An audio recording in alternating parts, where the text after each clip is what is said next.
Hi, I'm Park Howell, and welcome to the Business of Story, where we have a brand new ebook waiting for you, absolutely free at businessofstory.com. It's called The 5 Stages of Grief in Telling Your Business Story, How to Overcome Story Fright to Grow Your Leadership, People, and Organization. In it, we help you deal with things like denial, that story actually works, or anger, I don't know how to tell a story, bargaining, I'll do anything but tell a story, depression, I have no good stories to tell, and finally, we're going to land you on acceptance of the power of story in your life. You'll become a master storyteller when you go to businessofstory.com and download your free ebook right now, and then start living into your most potent stories. I thought it was just a stupid picture of a pig in the ocean. But after hearing that story, I had to have it. Now I wasn't just buying a picture. I was buying a story. Story literally made the picture worth more money to me. That's what businesses are about. People buy brands. People buy stories much more than anything else. I work with a lot of big enterprise companies, but let's just say I always tell folks, drop the PowerPoint, close your laptops, start with your story. If you want people to get engaged and you want people to act, you have to tell them an emotionally powerful story. That's with great characters, it's with uncertain outcomes, and it's with high stakes and drama. All business strategy is a story.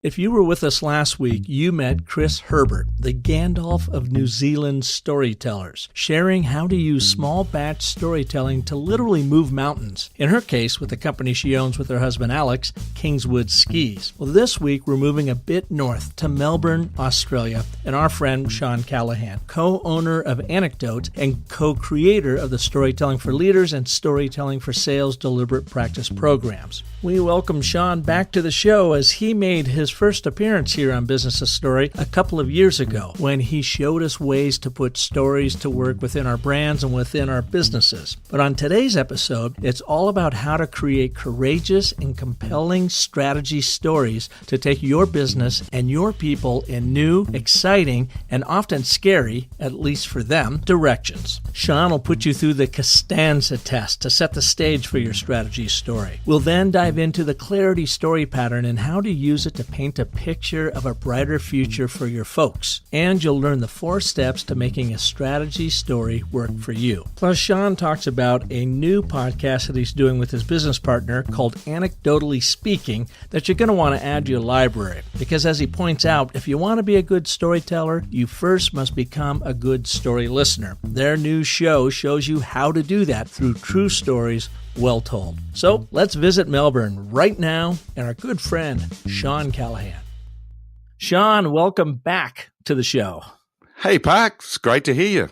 Oh, you know what? You were right on the heels of another down underer. Yesterday, I had a chance to interview Chris Herbert. Her and her husband founded Kingswood Skis in New Zealand down out of Christchurch. Is that and right? In fact, as everybody's listening to this show now, last week, if you listen to Business of Story, you heard Chris and how they're using storytelling in a whole host of different ways and for their purpose-driven brand, as well as how she is using locational storytelling to help capture the stories, I guess, and archive the stories for the little town that she lives in now. And it's a really, really fascinating show. So it's great to have you coming to us live/recorded from Melbourne. Well, it's great to be here, and I'm actually heading over to New Zealand in a few weeks' time, so I might have to check that out.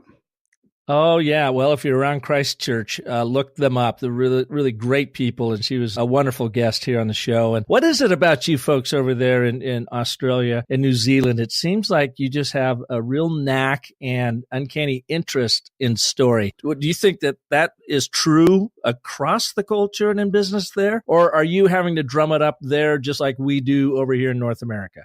Well, I do see that. I see there's a lot of people involved in story work here, but there has been a big change. Like 10 years ago when we started in it, it was, or even earlier than that, it was very fringe.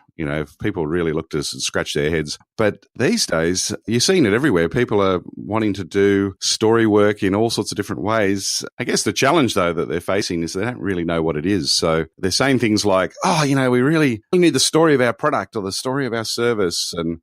And then they throw out an anemic one-liner to think that that's their story. Like, our story is all about integrity or professionalism. That's our story.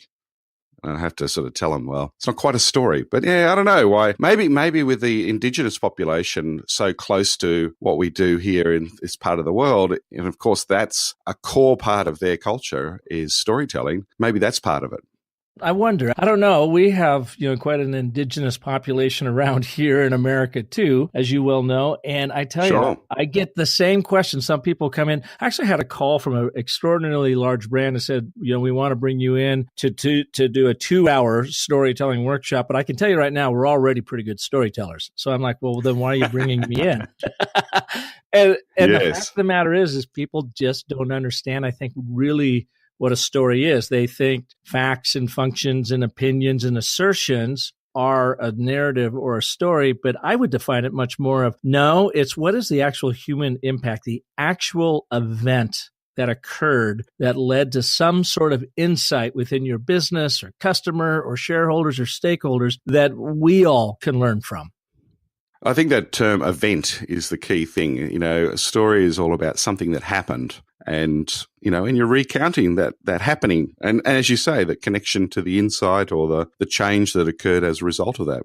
That's storytelling. And I think we're just going to ramble on this just a little bit, is our brain is set up, and everyone, you hear, it's hardwired for story. And a lot of people will even argue with that, whether it's quote unquote hardwired, but it really is the mechanism within the human skull that creates meaning out of the madness of being alive. And the only way you can do that is not through abstract figures and opinions and charts and graphs and boring PowerPoints, but through that event storytelling. Yeah, and I've seen some really interesting, or read about some really interesting experiments, just how embedded that is. And the one I love is just around the one where they put the storytellers in a MRI scanner. So they put one person who told a story, the other person listening to the story, and just how, as they were listening to this story, the same brain patterns emerge with both people. So the storyteller and the listener. That we get so in sync with people who are sharing a story. This doesn't happen, by the way, when you're just giving non-story information, right? So, it is so deep in the way we operate in some ways. Yeah, well, I was laughing with you before we pushed the record button because I said, finally, a show guest I don't have to prepare for. Shawn was here on Business a Story a couple of years ago, read his fabulous book, Putting Stories to Work, so believe in the Anecdote way that we had a chance to get acquainted, not just from the podcast, but you were out here in Arizona about a year and a half ago now. And I got trained and am a certified provider of your Storytelling for Leaders and Storytelling for Sales program. And I've just had a blast with it. Last year was the first year I've kicked it off with a number of different clients. And I can tell you, from large brands to small brands, it has been so much fun doing this program with them and helping them find, spot stories in the wild, craft them, archive them, and share them so that they have the impact that everybody's looking to have with their communications. But it's great to have you back. And by the way, folks, for those of you that don't know, Mark's Anecdote founder and partner, Shawn, partner in Anecdote, Mark Schenk, was here at the beginning of this year, show number 127, and he was actually in Phoenix. So we had a chance to chat about the business case for purposeful brand storytelling, because Shawn, I know you get it. I get it a lot. When you're in there, people are interested about doing the program, but they say, okay, well, what's the business case or the ROI? And so Mark and I tried to cover that in that earlier show. Folks, listen to that leading into this show, because today we're going to talk about strategy stories and what you have seen in your travels over the last decade, sharing your wisdom on business storytelling. So tell us, Shawn, about what is a strategy story and how can people use them? Yeah, so probably about 10 years ago, we got our first request, if you like, to help people tell the story of their strategy. And what we realized was one of the basic story patterns that we use, which is what we call a clarity story, is perfect for explaining a strategy. And the clarity story has a simple structure. It's just simply, so in the past we were like this, and then something happened. And that's why we're doing these, 3 strategic choices, for example. So the future can be like this. And we started down that path, but a couple of things we learned straight away. The first thing, which just blows me away actually, and I still have this happen, is that executives often don't actually have a strategy, or they're not clear on their strategy. So we've come in to help them communicate the strategy. But then when you actually push them, it's the dirty little secret of organizations. When you push them to sort of say, okay, well, what are the strategic choices you're making? There's a lot of ambivalence there, right? And I remember in those early days, I had a big company from the Netherlands call us up, and they actually had a group that just looked at strategy.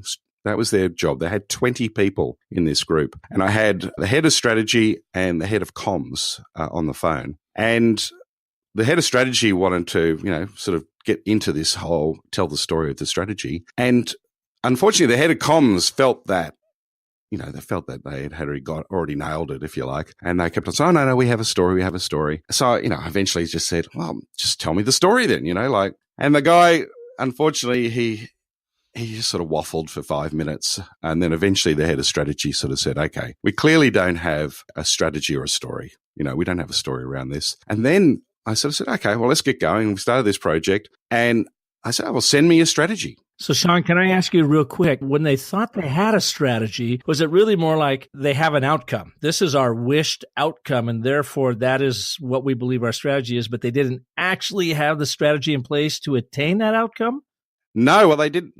They seemed to have a lot of plans, a lot of initiatives. There was, in that strategy group, it seemed to be a planning group. So, 120 things that were going on in the business. But they didn't have an overarching strategy that sort of said, okay, well, here are the 3 big bets that we're making that are going to help us achieve or help us win, right? And that's the level at which we want to help people build their strategy. I sort of use this test, which I call the Costanza test, after George Costanza out of the Seinfeld, right? And my Costanza test is simply, is there a real opposite to your strategy? I call it Costanza test because there was an episode in Seinfeld where George realizes everything in his life is gone wrong. And so he figures, well, maybe if I just did the opposite. And he starts doing the opposite. And of course, all these good things happen until, of course, the end. It is George Costanza, you got to remember. Oh, yeah. But often in business, they don't have real choices. Like they'll sort of say, oh, yeah, one of our strategies is to focus on our people. And so I say to them, okay, well, let's see if you've considered the opposite to that. So your opposite you threw out was you're not going to focus on your people. And people go, no, that's stupid. I said, well, that's right. It's not a real strategic choice. You're not choosing anything there, right? You're just going with a sort of an inane idea. What's a choice is where you say things like, we're going to build an agile capability. We're going to move our operations offshore. We're going to expand our product set, or we're going to shrink our product set, whatever it might be. But it's a real choice that they've made in order to win in some way. Now, as soon as you do that, as soon as you have a choice, the question that people have in your organization is why? So why are we doing that? And then you can sort of say, well, okay, well, let me put it in context for you. In the past, we were like this, and then these things happened. Might have been in the market or in the way in which you provide services, or might be demographics or any sort of external changes in the world. And that's why we're doing this, so the future can be like that. And so once they have the choices, you're sort of halfway there. So I find myself actually helping organizations with their strategy just as much as we help with their story about their strategy. And in that help, is it that you are helping them to articulate, define what the choices are ahead of them, and then use that choice as kind of the fulcrum for your clarity story pattern? That's right, exactly. And once we've gone through that process to help them make those choices, it's an interesting process because once they start trying to tell the story of that, that's when they it's almost like that's the concrete expression of their strategy. And so next thing you know, they have conversations where they say, oh, okay, looking at one of their colleagues, oh, is that what you mean by, strategic choice? And next thing you know, they can, have a conversation about an idea, which, if you like, they have a much better understanding of what the other person is thinking and what they're trying to get out of the choice that they're making or the team is making. The thing I find with helping people develop their strategy stories is that we always like to do it in groups rather than just working with the senior leader. You've got to get the whole executive team or even extended executive team, or we've done it with up to 100 people, get 100 people in the room and co-create the strategy story so that you have 100 people in your organization who own the story, right? Who have feeling of investment in it. And that process is just a sort of a large group process that we go through that eventually gets the story up on the wall that everyone is pretty happy with.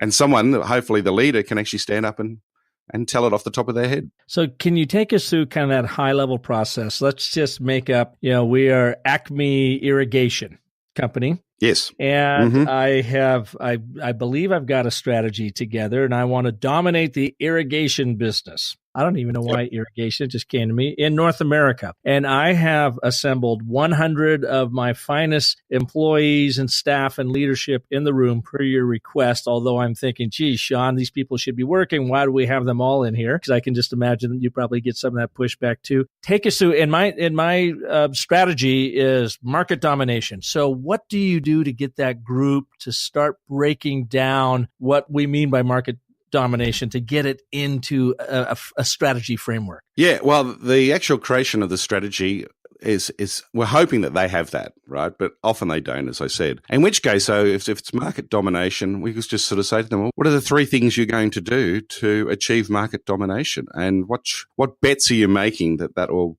lead to a win for you in your organization over the next 3 years, for example? And often they have the elements of it in the conversation that they've been having with each other, but it's about coalescing that into something which you can test and sort of see, okay, yep, that's a choice. That's a real choice. Therefore, that's going to work well in the story. Mm-hmm. The other thing is you want elements of these choices to amplify each other, right? So it's great if one choice is sort of helping out another choice. That makes for a really tight strategy when you do that. But when we move to the strategic story, we're sort of trying to do 3 things. We're actually trying to craft the strategy story, which is great. But you also have to build skills within the organization to tell that story.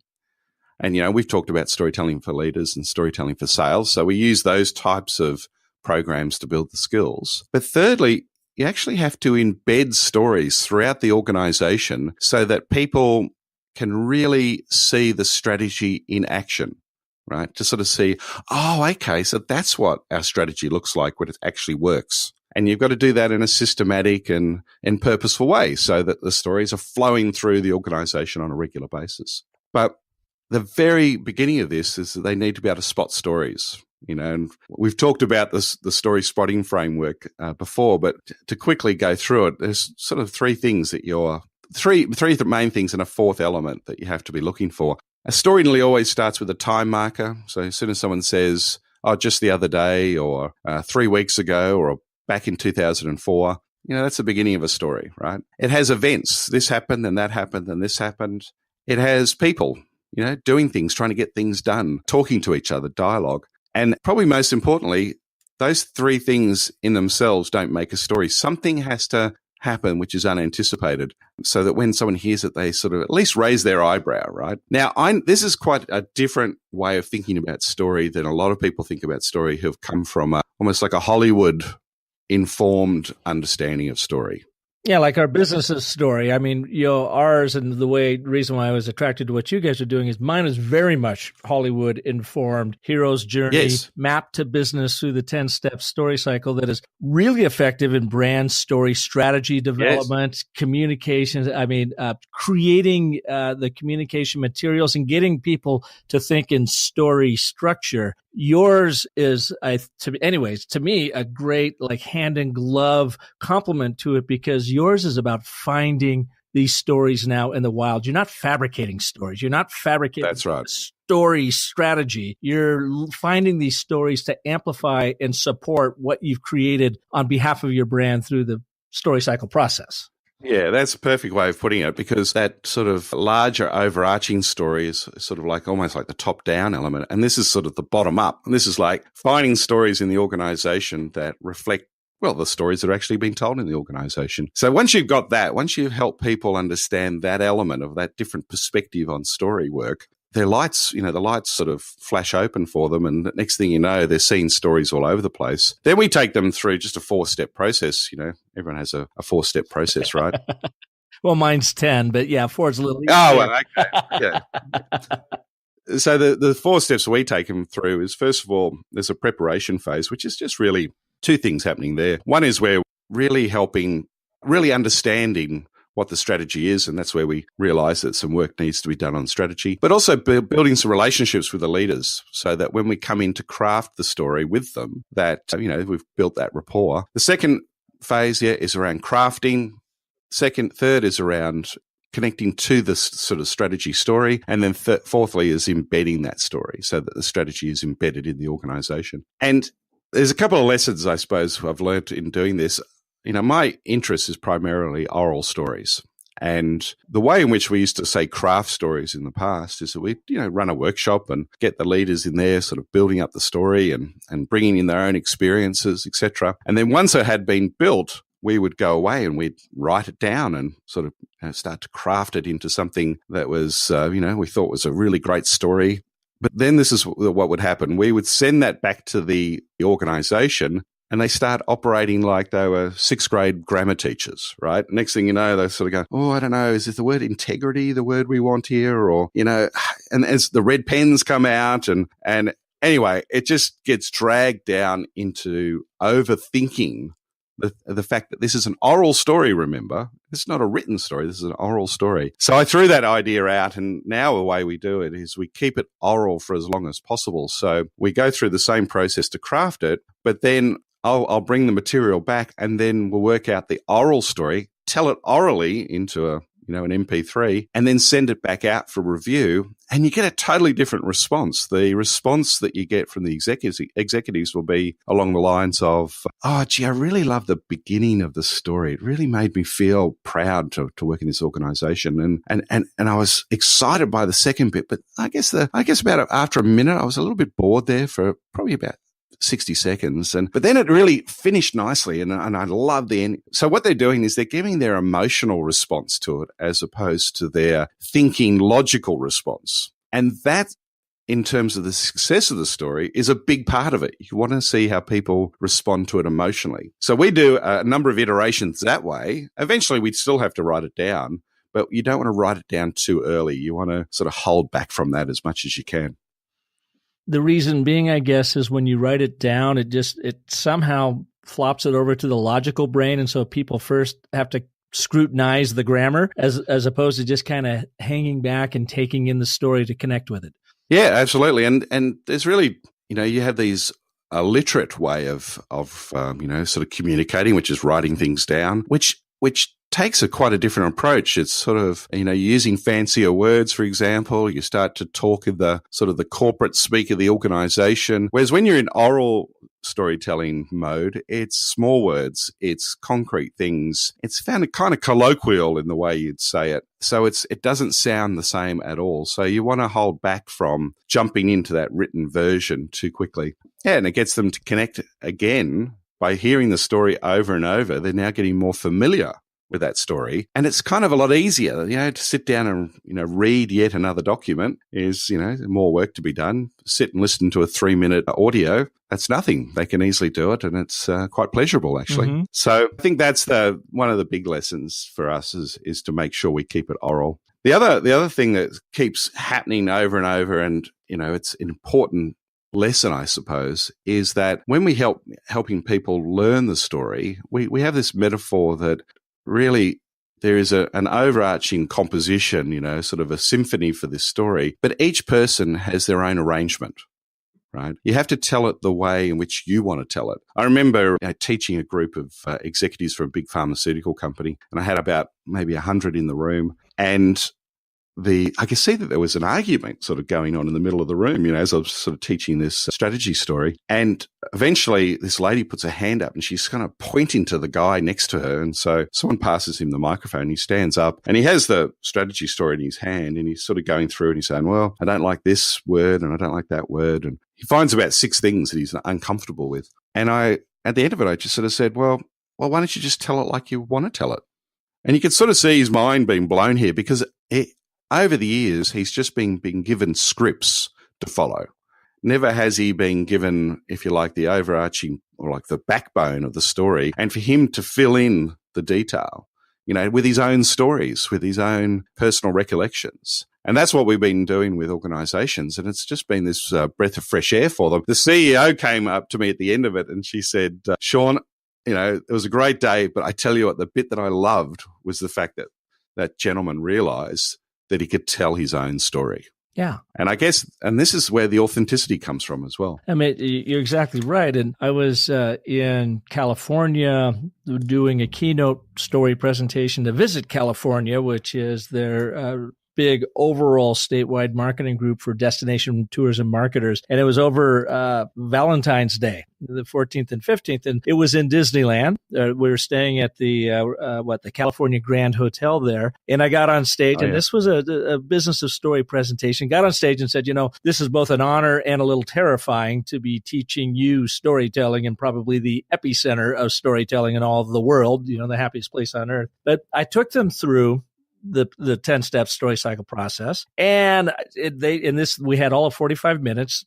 We had about 600 people in the room, and we just spent about 1 minute per chapter. So I gave them this framework, this intentional structure around it, had them fill out their story. Why is it they do what they do in the tourism destination marketing world in California? And then after we were done with that exercise, I had time to invite one person up, said, who would like to tell their story? And I'm telling you, Shawn, this is right out of Hollywood, because it was a big ballroom, couldn't see well from the stage. I see one hand go up in the middle of the room, right smack dab in the middle of the room. And I'm like, you, sir, come on up. And he comes up, and his name is Scott O'Hanlon. And he got up on stage, and I said, thank God we actually have a professional storyteller. He's Irish, so how could we possibly go wrong? But Scott gets up on stage, and he says, do I have to follow the book? And I go, no, you don't. This is just simply to capture the elements of your stories to get you to think about your story. He goes, cool. So he basically puts his little story cycle book down, and he gets up. I give them only 3 minutes, have a big green timer on stage behind them that the whole crowd can see. He's got to deliver this in 3 minutes. And this guy delivered such a stirring story as to why he does what he does in destination marketing and how it has allowed him to open up the industry with wide open arms to anybody around the world that wants to come to California. And he feels like he's a part of that mission, even though we've got, Trump in the White House and others saying, no, stay away, keep out. We are not inclusive here. He said, I finally have a job that demonstrates the inclusivity of what we are all about. Everyone's welcome at any time. And when he was done, he got a standing ovation. I've never seen that before. Wow. 600 people got up, gave him a standing ovation because he told his story from his heart, simply using this intentional story structure. And the most fun part about this is when I got off the stage, went to the green room, one of the speakers that was to follow me an hour later was sitting there, and he goes, God dang it, man, I had total FOMO. Here you are getting a standing ovation. That place was going nuts. And I go, actually, it wasn't for me. It was for the amateur storyteller who nailed it because they just simply got their head around what it takes to tell a good story. I feel that, in these organizations, the ones that are renowned for storytelling, right? You think of Disney, you think of Pixar, you think of, those big classic story businesses. I think there's a pent-up, what would you say, frustration or nervousness among the leaders in that organization because they feel that they should be storytellers, but they have no idea how to do it.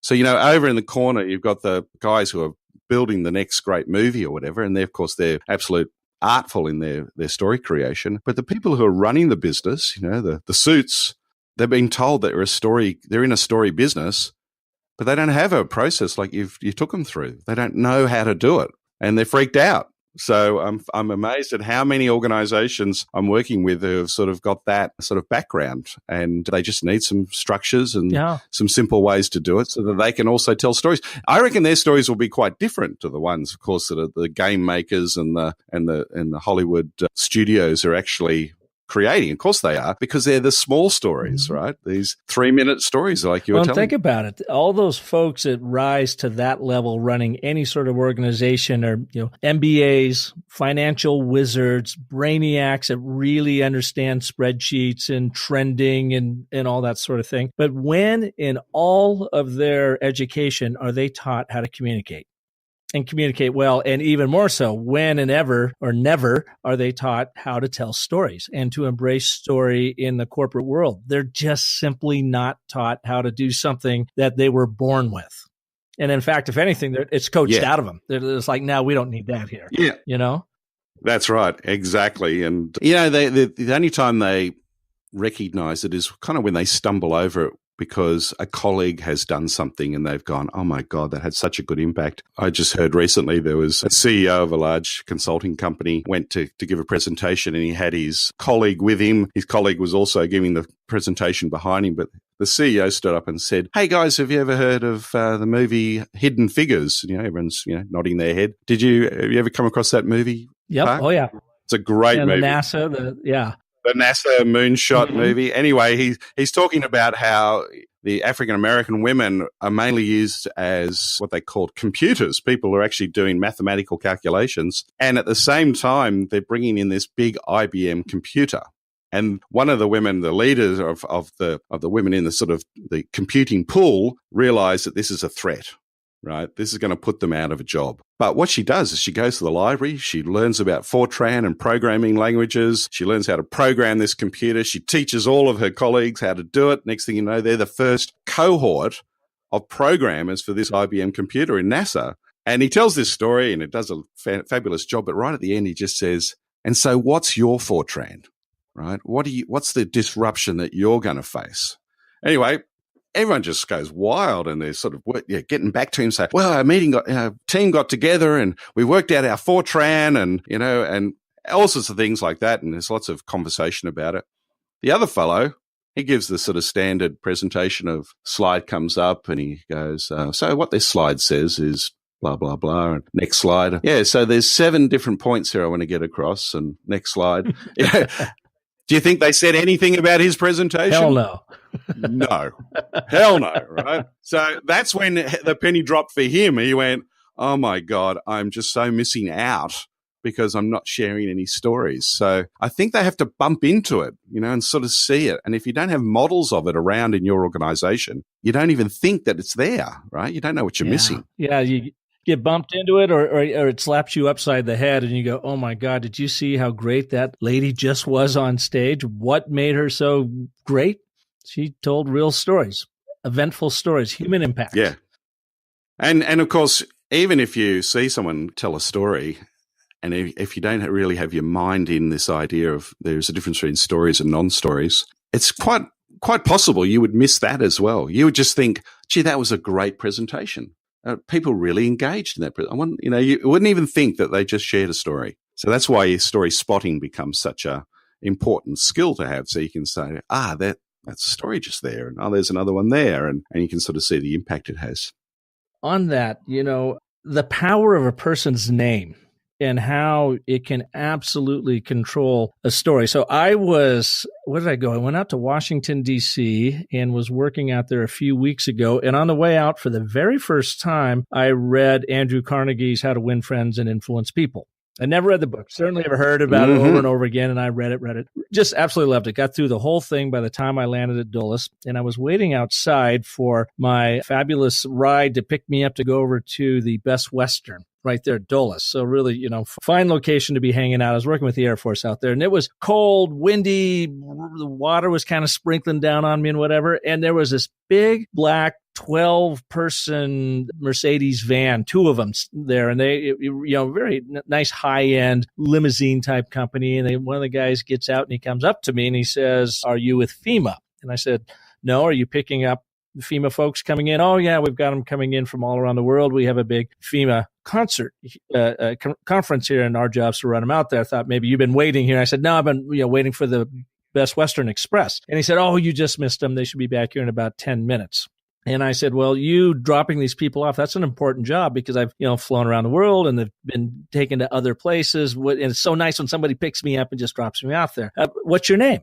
And I just wanted to try this out to see if I could actually see any sort of rise in the communication with the guy. Well, my name's David. And David went on to tell me that he was with the FBI for 27 years and retired and had been out for 2 years and he couldn't stand hanging around home anymore. He needed to do something and he loved driving people, getting them to their destination. And so we chatted for a little bit. He got back in his van. I waited another 10, 15 minutes that my Best Western van didn't come to pick me up. And he gets out again. He comes over and he says, tell you what, none of my guys have showed up yet. I know where it is. I'm just going to run you down around the corner and drop you off.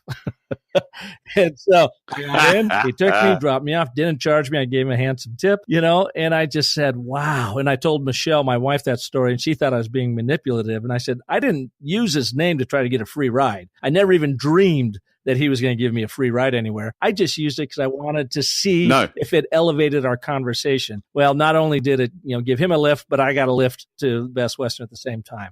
The power of story, though. Well, that's it. It is exactly. And it's simple things. And I guess that in terms of good storytelling, to actually be able to recount people's names too. That's because, of course, a story, when you're listening to a story, you're recreating it for yourself. As the listener, it's a visceral experience for you because, you're feeling like you see that van there. You feel like you're getting on there, talking to David, and the listener feels like that's happening as well. So having people's names makes a big difference. Well, and did it trigger 1 or 2 or 3 similar stories in your own world that you go, oh, I've got one like that? Yeah, exactly. It's a sort of thing. I must admit, nothing jumped out at me at the time, but I could remember experiences I had. I was standing in front of hotels waiting for my, sort of van or my ride to take me somewhere. So it does that for you straight away. Yeah. Well, and it kind of goes back to your 4 steps 3 and 4 of connecting people to stories and then embedding them so that it's like stories beget stories. The more you build that storytelling culture, you hear someone telling a story and it starts getting you to think in story, triggering stories and actually archiving them for use later. Yeah. And on the embedding side, it's really about trying to work out processes in your organization so that stories just naturally flow. That they're there. I'm always a bit suspicious of organizations that have their values, sort of listed on the wall. And then when you ask them, can you give me an example of integrity? They kind of look at you blankly. They don't have any stories to tell. And to me, that suggests that maybe they don't live that value. I may be wrong there, but that's just the sort of the feeling I get. But I compare that. The other morning, I had to head off to the Apple store to get something fixed on my phone, and I arrived just before the doors opened for the store, and I could see the blue uniforms sort of huddled around their leader. They had a couple of big televisions up on the wall, and he was showing them their net promoter scores. And I know this is something that Apple is renowned for doing, and it's a story technique.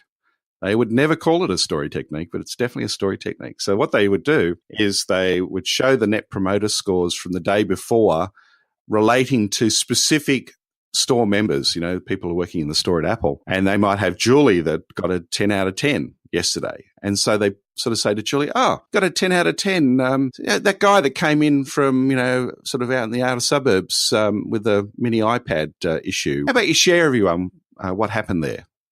And of course, what does she do? She tells a story about what she did to give great service to get a 10 out of 10. And then everyone, as soon as she tells the story, the leader and everyone, gives them applause and then they go on to the next one. But what people are recognizing is that they go, so that's what it takes to get the very best scores and also getting recognition from the whole team. They do that every morning. Their place is absolutely brimming with customer success stories. Well, and the thing with that net promoter score too, it's the ROI. So there's another example of an ROI of a story, something that happened, the event that went down. So they're actually, living and acting out a story at the time, but now they are retelling that to prompt other employees to do the same thing, basically. Yeah, exactly. So for them, it's built into their culture. It's built into their day-to-day process. And hotels do the same thing, the very best hotels. I mean, the Ritz-Carlton is renowned for it. They do it a slightly different way. They invite their colleagues to provide what they call wow stories to describe a great customer service that they've either been part of or they've seen. And then they pick one of those stories and they push it out to all the team leads. So in their kickoff in the morning, they do something similar. They share the story. And they talk about it. They sort of just, sort of ask what's significant about that story and how would we do something like that in our area. And again, it's just these stories that are turning over, and it's a simple process. So that's what we're looking for with the strategy. If you want really people to understand the strategy, you need lots of examples of the strategy actually happening. Right. And you use those types of continuous ongoing processes to push those stories out through all the, the many, many tentacles of the organization so that everyone is hearing the stories and they know what this strategy is all about. Now, Shawn, I've just recently launched a new ebook. I don't know, you probably haven't seen it yet. It just launched at Social Media Marketing World last week where I was doing a Business of Story workshop, and it's called The 5 Stages of Grief in Telling Your Business Story. And where I got this is from doing all of these different workshops. And I imagine you guys see the same thing too. Step number 1 is denial. Oh, well, storytelling is a soft skill. It doesn't really work. It's just something Hollywood does. It will never work here. So you got to get your audience over denial. And if you're a listener, if you've got a boss that's in denial, or maybe even you are, we've got ways looking at the science that we talked about earlier about, no, this is actually how our brain is wired to create meaning out of life. Then we've got anger. And anger is usually based on fear that someone doesn't know how to tell a story, but it manifests itself in when people say, my technical skills, that storytelling is just a soft skill. My hard technical skills can beat up your soft skills anytime because I can measure them, but the soft skills of relationship and communication are hard. So I share examples of that and then have an exercise in there that they can do to start finding these stories. Anyways, we move to bargaining. How many times, Shawn, have you heard someone say, oh God, Shawn, don't make me tell a story. I'll do anything but tell a story. They're just bargaining away their social cachet because your influence is built around how well you can tell a story. Then you've got depression. Oh my God, I don't have any good stories to tell. Nobody wants to hear my stories. And you and Mark now have a new podcast that's out. And you share all these different kinds of stories and these short, little, fun, interesting modules in your podcast over at Anecdote that they're stories that people can use themselves within business or to listen to them, to start getting comfortable telling stories, seeing how a story pattern works and so forth, and then hopefully even triggering their own stories in them. Tell us a little bit about your brand new podcast that you launched earlier this year. Yeah. So the podcast is called Anecdotally Speaking. So jump on your podcast player and search for that and you'll find us there. And the idea behind it is sort of this very simple concept that, if you want to be a good writer, you need to be a good reader. And we believe if you need to be a good storyteller, you need to be a good story listener. You need to have listened to stories. And so the format of the podcast is super simple. All we do is we share a story that you could easily tell yourself in your workplace that has a business point. We talk about why that story works, what's some of the characteristics of that story that, really makes a difference. And then we discuss where, and for what purpose could you share that story? You might sort of say, oh, that story is really to get people inspired to take action, or that's really about helping understand the elements of innovation, or give you some ideas on how to tackle a change project, whatever it might be. And we do it all in about 15 minutes and it builds your repertoire. So we're 10 episodes into, not like you, Park, you've done many, many, many episodes. We're 10 in, we have 10 stories out there, but we do them every week. That it's available on a Monday morning here in Australia. So it's probably Sunday night in US time. And it's the idea is just to help people build their story repertoire.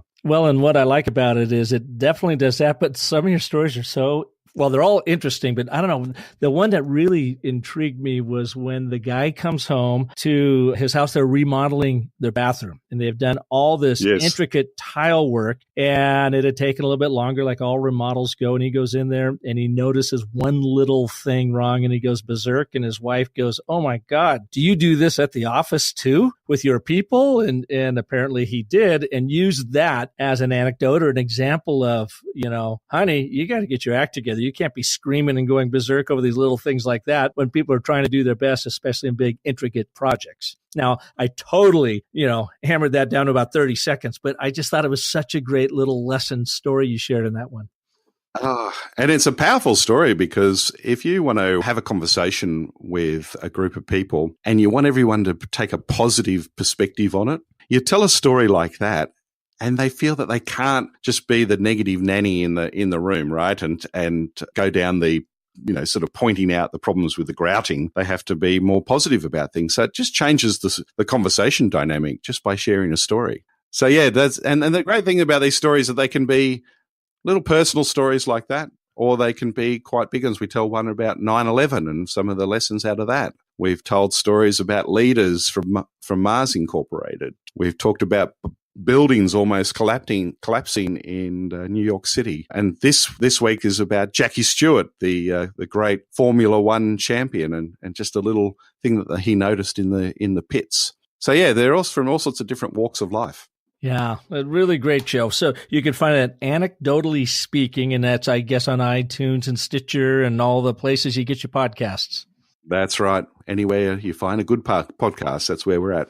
Well, Shawn, how can people learn more about you and Mark and the great things you're doing at Anecdote? Yeah, look, the best place is to go to our website, which is just Anecdote.com. That's ANECDOTE. And yeah, just have a look around. We have a blog that we've been running for, probably 14 years now. So there is a ton of material there in terms of how to go about finding and crafting and telling great stories. So help yourself and come in and say hello. That would be great to have a chat to you and hear about what you're doing with stories in your organization. Well, and the other thing, folks, that he must be modest or it's just old hat for him now, but his book, Shawn's book, Putting Stories to Work, is sensational. The reason why I like it is that he gives you lots of examples of stories that are going to trigger stories within you, but he covers the 4 primary story patterns of a connection story, a clarity story, influence story, and a success story, and shows you real world examples of them being in use and demonstrates how you can start using them right now in your own business with your own company and your own people. So Putting Stories to Work, I think, Shawn, is one of my favorite books in storytelling. It's in my library at businessofstory.com. You can click on it and go to it directly there, or I'm sure you'll certainly get it over at anecdote.com. Well, thanks, Park. Really appreciate that. Shawn, I appreciate you guys are going to be out here in a couple months. I know you're doing some work up in Silicon Valley. I think you've got also an open storytelling for leaders course happening in San Francisco, don't you? Yeah. What's the date on that? I should have known. I think it's the 16th of April. Definitely 16th of April in San Francisco. And again, if you go to our events page on our website, you'll be able to find where you can buy tickets. And this is a one-day storytelling event, and you take them through the 4 story patterns, correct? Yeah, that's right. It's one day, and we follow that with a 6-month, what we call deliberate practice program. So it really helps embed what you've learned in the workshop. We find that if you just do a workshop, you tend not to translate that into new behaviors. So we work hard to help you get the habit of storytelling. Yeah, you're like the storytelling conditioning coach. You put them through their CrossFit. You're their storytelling CrossFit guy is what you are. That's right.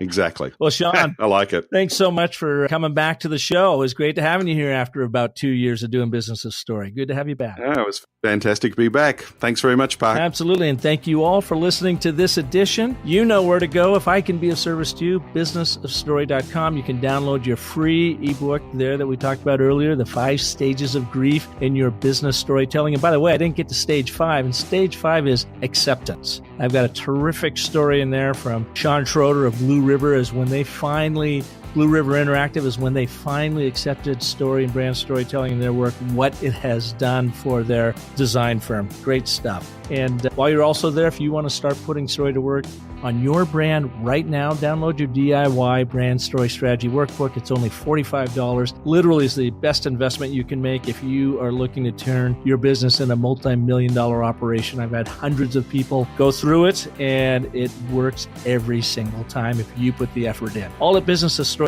And of course, return back with me next week on Sunday when we will have another story artist here like Shawn to help you craft and tell compelling stories that sell. And until then, remember, the most potent story you are ever going to tell is the story you tell yourself. So make it a great one. Thanks for listening.